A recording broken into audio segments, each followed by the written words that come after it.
आज का the Hindu discussion हम स्टार्ट हेडलाइन इन्फ्लेशन और कोर इन्फ्लेशन के बीच में डिफरेंस से स्टार्ट करेंगे।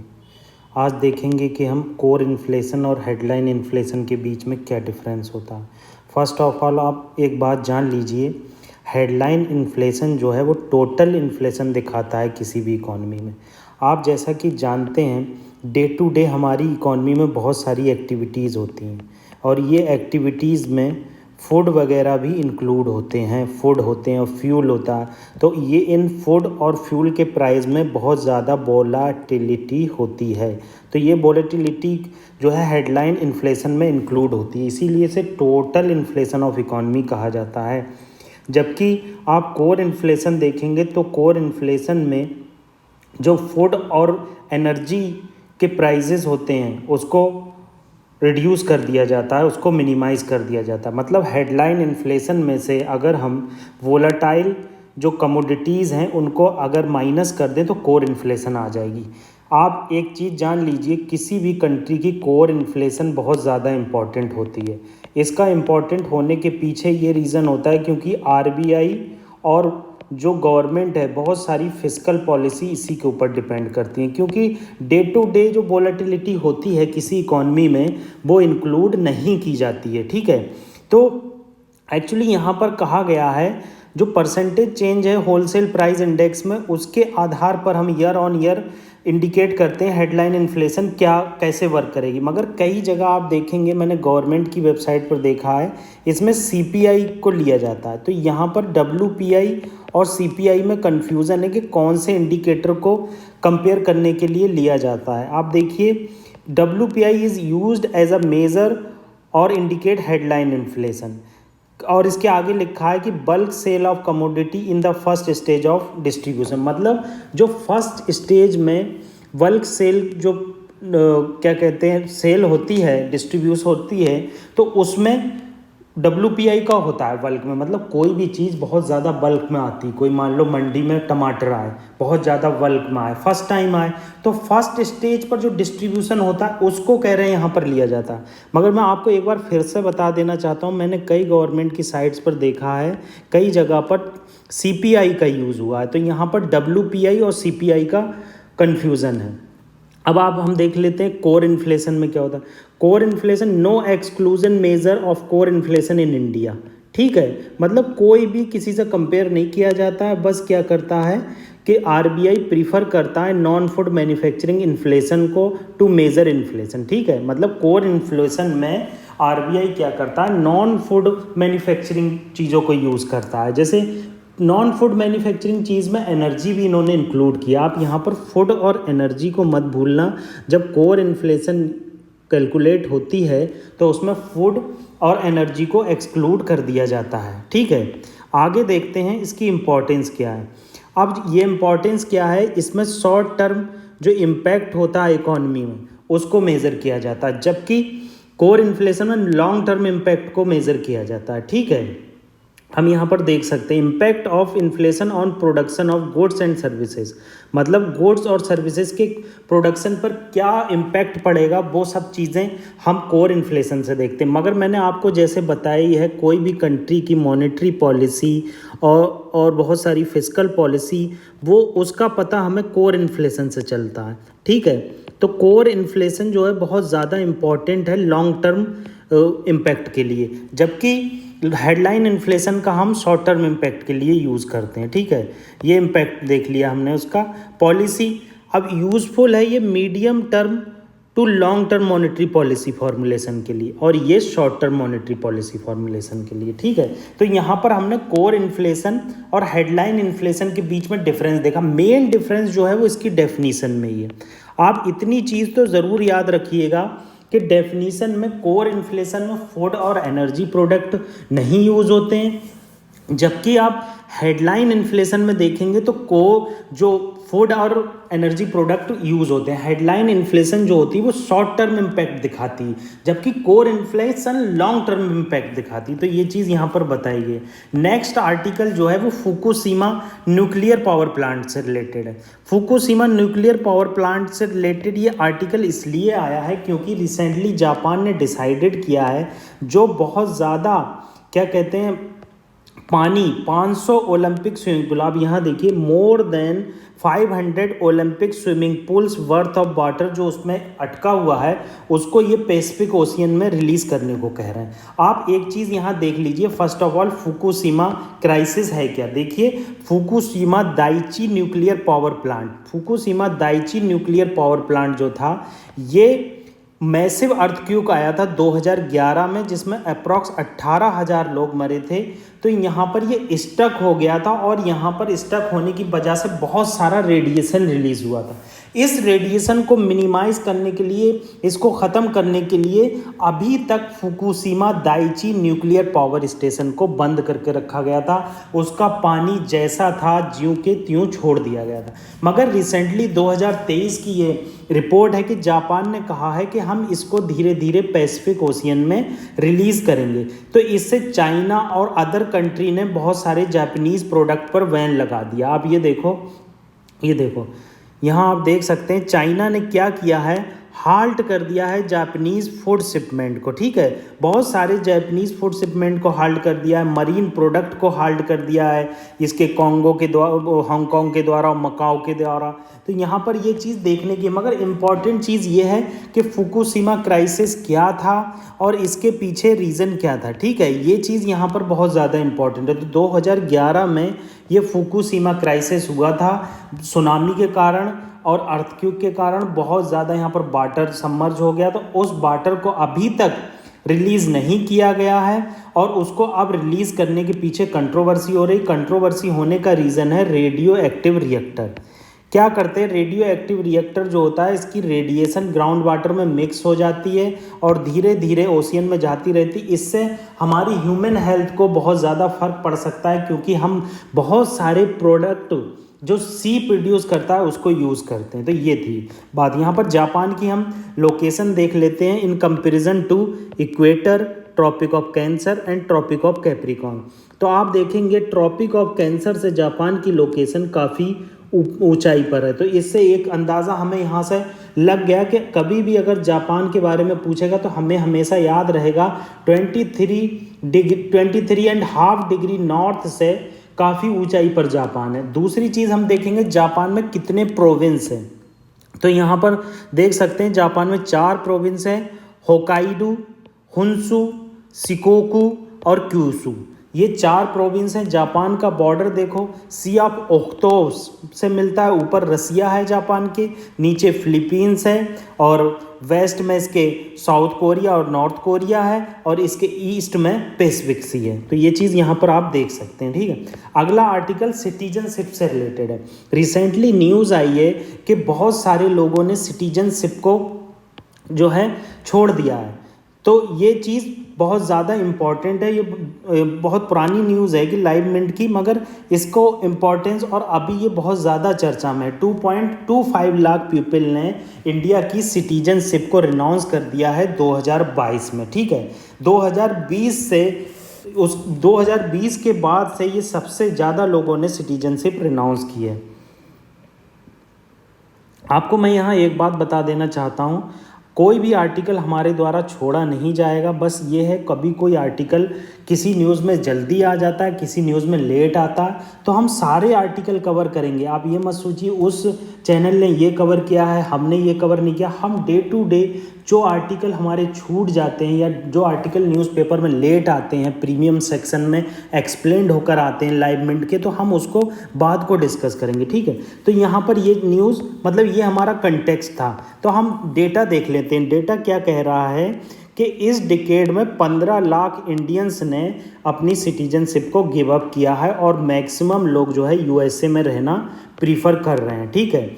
हाई नेटवर्थ इंडिविजुअल जो कैपिटलिस्ट लोग हैं वो इंडिया को इस टाइम बहुत ज़्यादा छोड़ रहे हैं। उसका उन्होंने एग्जांपल दिया इन्वेस्टमेंट माइग्रेशन इसे बोलते हैं। बहुत सारे लोग इंडिया से बाहर इन्वेस्ट कर रहे हैं। इसका वन ऑफ द रीज़न आपको मैं बता देता हूँ, टैक्स इंडिया में 1 करोड़ पर 30% करीब लगता है, मतलब 30 लाख लोगों को टैक्स देना पड़ता है 1 करोड़ को।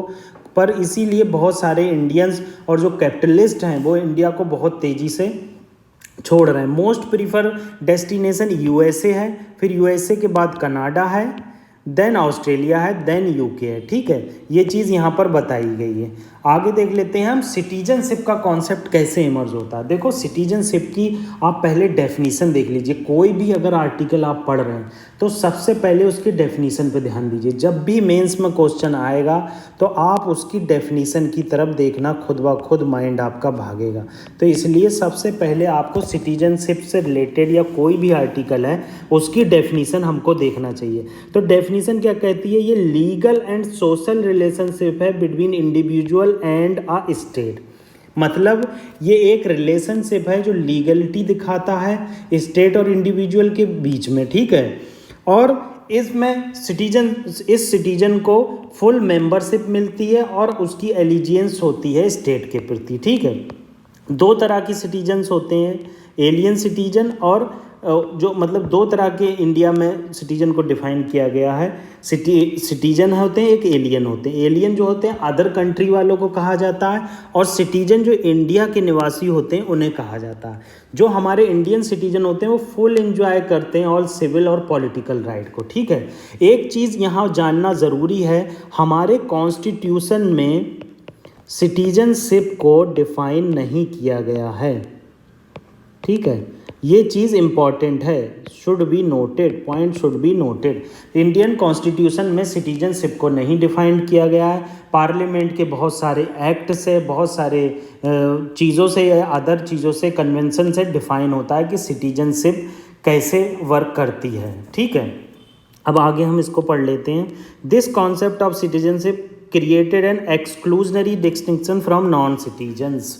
मतलब नॉन सिटीजन्स में और सिटीजन्स में कैसे डिफरेंस आता है हमने यहाँ देख ही लिया कि सिविल और जो पॉलिटिकल राइट होते हैं वो रेस्ट्रिक्ट कर दिए जाते हैं बहुत सारे केसेस में नॉन सिटीजन्स को। ठीक है, अब सिटीजनशिप एक्ट 1955 जो है 5 वे प्रोवाइड करता है एक्वायरिंग सिटीजनशिप। ठीक है, सिटीजनशिप एक्ट 1955 5 वेज प्रोवाइड करता है किसी भी कंट्री की सिटीजनशिप लेने के लिए, और ख़ास तौर से यहाँ इंडिया की बात हो रही। बर्थ से आपको इंडिया में सिटीजनशिप मिल सकती है, डिसेंट से सिटीजनशिप मिल सकती है, मतलब आपके पूर्वज यहाँ रहते हो। रजिस्ट्रेशन से सिटीजनशिप मिलती है, सेंट्रल गवर्नमेंट रजिस्ट्रेशन के थ्रू आपको कुछ ईयर की कंडीशन लगाकर, कुछ क्रिमिनल चार्जेस ना हो, कुछ प्रोसीजर फॉलो करके आपको सिटीजनशिप मिल सकती है। नेचुरलाइजेशन के थ्रू सिटीजनशिप मिल सकती है। आप बहुत सालों से इंडिया में रह रहे हैं तो नेचुरलाइजेशन के थ्रू सिटीजनशिप मिल जाएगी। और इनकॉर्पोरेशन ऑफ टेरिटरी, कोई टेरिटरी इंडिया में मिला ली गई तो आपको सिटीजनशिप इंडिया की मिल जाएगी। इस केस में 100th कॉन्स्टिट्यूशनल अमेंडमेंट एक्ट आप देखना, जिसमें रिसेंट बीजेपी गवर्नमेंट ने बांग्लादेश को कुछ टेरिटरी दे दी थी और वहाँ बांग्लादेश से कुछ टेरिटरी इंडिया ने ले ली थी। तो इस केस में इंडिया ने इनकॉर्पोरेशन ऑफ टेरिटरी करी, तो जो भी लोग इंडिया में आए होंगे उनको सिटीजनशिप ऑटोमेटिकली मिल गई होगी। That's important with example for mains purposes. अब इस सिटीजनशिप के प्रिंसिपल दो होते हैं। एक सिटीजनशिप होती है जुस सूली। जुस सूली में क्या होती है, आपको प्लेस ऑफ बर्थ के आधार पर सिटीजनशिप मिलती है। और एक होती है जुस सैंग्विनिस, जिसमें ब्लड टाइज को होती। तो जब मोतीलाल नेहरू की कमेटी बनी थी 1928 में, तो उन्होंने रेशियल जो बेस पर है जुस सैंग्विनिस, इसको कंट्राडिक्ट किया और इसको रिमूव किया, जबकि हमने कॉन्सेप्ट ऑफ जुस सूली को एक्सेप्ट किया। तो यहाँ पर ये इम्पॉर्टेंट होता है हमारे कॉन्स्टिट्यूशन में कौन से, क्या कहते हैं, कौन से प्रिंसिपल बेस्ड पर जो सिटीजनशिप दी जाती है। तो ये चीज़ यहाँ पर जानने की है। देखिए डिफरेंट वे देख लेते हैं हम। रिनाउंसिंग सिटीजनशिप ऑफ इंडिया, मतलब जो बहुत सारे वेज हैं उसको हम देख लेते हैं। तो पहला है वॉलेंट्री रिनंसिएशन। क्या होता है, बहुत सारे लोग वॉलेंट्री छोड़ देते हैं सिटीजनशिप। उस केस में क्या होता है, माइनर की भी सिटीजनशिप चली जाती है। मगर जब माइनर 18 साल का हो जाता है तो वो सिटीजनशिप रिगेन कर सकता है। That's a very important point, you should be noted this. ठीक है, नेक्स्ट रिलेटेड टू टर्मिनेशन। क्या करती है इंडियन गवर्नमेंट जो है, सिंगल सिटीजनशिप कॉन्सेप्ट को एक्सेप्ट करती है। अगर आप दूसरी कंट्री की सिटीजनशिप ले लेते हो तो हमारे इंडिया की सिटीजनशिप ऑटोमेटिकली एंड हो जाएगी। ठीक है, आप यहाँ देख सकते हैं। और डेप्रीवेशन बाय गवर्नमेंट अपने आप ही टर्मिनेट कर सकती है किसी की सिटीजनशिप अगर वो रिस्पेक्ट करता है कॉन्स्टिट्यूशन को, एक्वायर कर लेता है थ्रू फ्रॉड के, इलीगली ट्रेड करता है, कम्युनिकेट करता है इंडियन एनिमी को ड्यूरिंग द वार, ठीक है, और 2 ईयर की सज़ा उसे मिलती है विद इन 5 ईयर रजिस्ट्रेशन और नेचुरलाइजेशन। मतलब किसी ने रजिस्ट्रेशन के थ्रू सिटीजनशिप पाने की कोशिश की है और जो बहुत सालों से इंडिया में रह रहा है तो उसने ऑटोमेटिकली नेचुरलाइजेशन के थ्रू सिटीजनशिप पाई है अगर उसे 2 साल की सज़ा हो जाती है कोई क्रिमिनल केसेस में। इसमें कॉन्टेक्स्ट इंपॉर्टेंट नहीं है, इसमें क्या होता है सेंट्रल गवर्नमेंट डिसाइड करती है ये 2 साल की सज़ा सही है या नहीं है, तो ठीक है, तो उसकी सिटीजनशिप जाती रहेगी, ठीक है।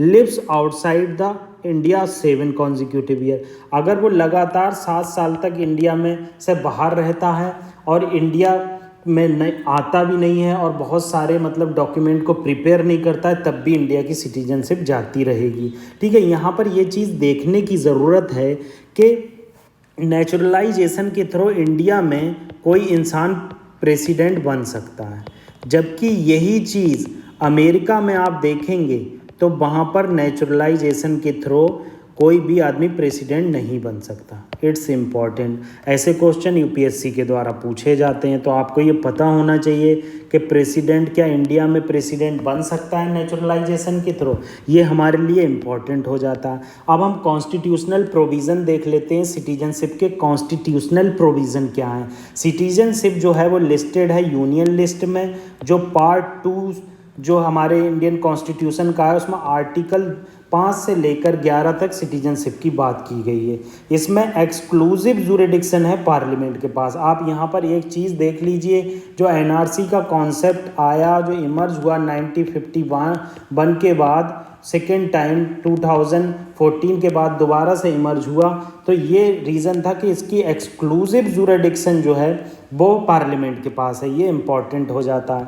यहाँ सेंट्रल गवर्नमेंट वर्ड यूज़ नहीं हुआ है और ना कि कॉन्स्टिट्यूशनल और कॉन्स्टिट्यूएंट असेंबली वर्ड यूज़ नहीं हुआ, पार्लियामेंट के पास एक्सक्लूसिव जुरिडिक्शन है, तो ये इम्पॉर्टेंट हो जाता है। हमने पार्ट डिस्कस ही कर लिया, जैसा कि मैंने पहले आपको बताया था, constitution does not define the term of citizen, मतलब कॉन्स्टिट्यूशन ने डिफाइन ही नहीं किया है सिटीजनशिप क्या चीज़ होती है, तो ये चीज़ इम्पॉर्टेंट है। यहाँ पर बहुत सारे आर्टिकल जो कॉन्स्टिट्यूशन के थे वो जनवरी 26, 1950 में इन्फोर्स में आए, मगर सिटीजनशिप एक इम्पॉर्टेंट कॉन्सेप्ट था, 26 नवंबर 1949 में इन्फोर्स में आ गया था जब हमारा कॉन्स्टिट्यूशन एडॉप्ट किया गया था, ठीक है। अदर चीज़ जान लेते हैं, जैसा कि हमने जाना कि कॉन्स्टिट्यूशन में प्रोविज़न है कि आर्टिकल 5 से लेकर 11 तक सिटीजनशिप कैसे एडॉप्ट की जाएगी, कैसे रिनाउंस की जाएगी, इसके बारे में बताया गया। तो ये आर्टिकल बताए हैं। 5 में क्या बताया गया है, it provide for citizenship on commencement of constitution, जब मतलब हमारा कॉन्स्टिट्यूशन आया था तो किस बेस पर सिटीजनशिप मिल जाएगी, तो आपके पास डोमिसाइल या फिर इंडिया में बॉर्न हुए हैं तो आपको सिटीजनशिप मिल जाएगी, आपका कोई भी पेरेंट्स इंडिया में बॉर्न हुआ है तब भी आपको सिटीजनशिप मिल जाएगी। Even those who were domicile but not born in India, जो इंडियन के पास डोमिसाइल है और अगर इंडिया में बॉर्न भी नहीं हुए हैं तब भी सिटीजनशिप मिल जाएगी। ये देखो, ये आर्टिकल टफ होते हैं याद करना, ये एक बार में आपको याद नहीं होंगे, मैं आपको साफ बता दे रहा हूँ, क्योंकि ये जो है यहाँ पर कंटेक्स्ट नहीं दिया। ये बात हो रही है जब इंडिया का पार्टीशन हुआ था पाकिस्तान से, तो जब पार्टीशन के टाइम पे बहुत सारे लोग ऐसे थे जो इंडिया से पाकिस्तान चले गए थे मगर उनके पास डोमिसाइल था और वो इंडिया में बॉर्न नहीं हुए थे, ठीक है, तो उस बेस पे भी सिटीजनशिप मिली, ठीक है। अब इन्होंने देखो बहुत सारे रिलैक्स प्रोविज़न थे, क्योंकि लोग आ रहे थे जा रहे थे, इंडिया से पाकिस्तान आ रहे थे जा रहे थे, तो इस बेसिस पे क्या किया गया था, ऐसे प्रोविज़न रखे गए थे ताकि लोग जो है इंडिया की सिटीजनशिप ईजिली एक्वायर कर सकें। तो अदर चीज़ आप देख लीजिए कि ordinary residence for more than 5 year to was entitle to apply citizenship. मगर अगर कमेंसमेंट हो गया है कॉन्स्टिट्यूशन का, उसके बाद आप 5 साल तक रह रहे हैं इंडिया में, तब भी आपको सिटीजनशिप मिल जाएगी। तो ये चीज़ें हैं जो आप डे टू डे उसको सर्च करेंगे, डे टू डे रिवीजन करेंगे तो ऑटोमेटिकली याद हो जाएगी। आप इन्फोर्स मत करना अपने माइंड को कि ये मुझे याद हो ही जाए, वो ऑटोमेटिकली आपको याद हो जाएगी। ठीक है, अब आर्टिकल 6 देख लीजिए। It provide right of citizenship of certain person who have migrated to India from Pakistan. मतलब देखा मैंने आपको जैसे पहले ही बताया है, जब इंडिया पाकिस्तान का डिवाइडेशन हुआ तब बहुत सारे लोग पाकिस्तान से इंडिया में आए। तो ये आर्टिकल 6 जो है इस कॉन्टेक्स्ट में बात करता है। हमने आर्टिकल 5 देखा किस कॉन्टेक्स्ट में बात करता है, जब कमेंसमेंट हुआ अपने कॉन्स्टिट्यूशन का। ठीक है, आर्टिकल 6 के बारे में एक बार फिर से मैं बता देता हूँ। जब हमारे इंडिया का पार्टीशन हुआ तो बहुत सारे लोग इंडिया में आए पाकिस्तान से, तब ये उसकी बात करता है। ठीक है, तो ये चीज़ यहाँ पर देखो, would automatically become an Indian citizen if either his parent or grandparent were born in India. मतलब अगर वो इंडिया में आया है तो उसके अगर वो कह देता है मेरे ग्रैंड पेरेंट यहाँ बॉर्न हुए थे, या डॉक्यूमेंट शो कर देता है, या कोई ज़मीन शो कर देता है, तो उसको सिटीजनशिप मिल जाएगी। और पेरेंट्स अगर बॉर्न हुए तब सिटीजनशिप मिल जाएगी। ठीक है, but those who enter India after this date needed to register themselves. मतलब अगर इस डेट के बाद जुलाई 1949 के बाद अगर कोई आया तो उसको रजिस्ट्रेशन कराना पड़ेगा। मतलब किसी ना किसी तरह से इंडियन गवर्नमेंट सिटीजनशिप लोगों को प्रोवाइड कर रही थी। अब आर्टिकल आप 7 देख लीजिए किससे रिलेटेड। आर्टिकल 7 जो है वो provide rights of citizenship of certain migrant to Pakistan. मतलब क्या हुआ कि कुछ लोग 1947 के बाद पाकिस्तान में चले गए, और पाकिस्तान में जाने के बाद उन्हें एहसास हुआ कि वो कन्फ्यूज़न में हो गए, उनका कन्फ्यूज़न हो गया, तो वो क्या हुआ इंडिया में दोबारा से आए। तो जब वो लोग दोबारा से आए तब उनको सिटीजनशिप अंडर आर्टिकल 7 की प्रोवाइड की गई। अब आर्टिकल 8 जो है वो बात करता है citizenship of certain person of Indian origin reside outside India. मतलब बहुत सारे हमारे इंडियन जो है बहुत सारे विदेशों में रह रहे हैं, जिनके पेरेंट ग्रैंड पेरेंट जो कभी भी इंडिया में रहे थे, तो उनको सिटीजनशिप कैसे दी जाएगी। अगर वो कहते हैं हमें इंडिया की सिटीजनशिप चाहिए तो वो आर्टिकल 8 के अकॉर्डिंग होगी। ठीक है, अब आर्टिकल 9 देख लीजिए। Provide that if any voluntary acquire the citizenship of foreign state will no longer be citizenship of India। मतलब आर्टिकल 9 में बताया गया है कि आप वॉलेंट्री कोई स्टेट की सिटीजनशिप एक्वायर कर लेते हो तो आपकी इंडिया की सिटीजनशिप जाती रहेगी। ठीक है, तो ये इम्पोर्टेंट हो गया। आगे देखते हैं हम, आगे जो आर्टिकल 10 है। अब इसमें आर्टिकल 10 में क्या गया है, पार्लियामेंट के ऊपर है कि वो पार्लियामेंट कोई भी लॉ बना सकती है सिटीजनशिप से रिलेटेड। ठीक है, article 11 empower parliament to make any provision with respect to the acquisition and termination of citizen all member related to it.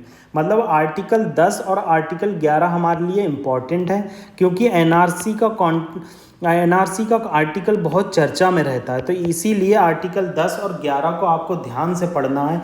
Article 11 empower करता है पार्लियामेंट को कि वो प्रोविज़न बना सकते हैं एक्विजिशन पर और टर्मिनेशन पर of citizenship and all member related to it. ठीक है, तो ये आर्टिकल हमने आज डिस्कस किए। सिटीजनशिप को ब्रॉडली जाना कि कैसे सिटीजनशिप एक्वायर होती है, कैसे टर्मिनेट होती है, कैसे पार्टीशन के बाद इंडिया ने कितने रिलैक्सिंग नॉर्म बनाए थे कि ताकि लोग सिटीजनशिप एक्वायर कर लें। तो ये आज का हमारा डिस्कशन था। ज़्यादा से ज़्यादा हमारे चैनल को सब्सक्राइब कीजिए, लोगों को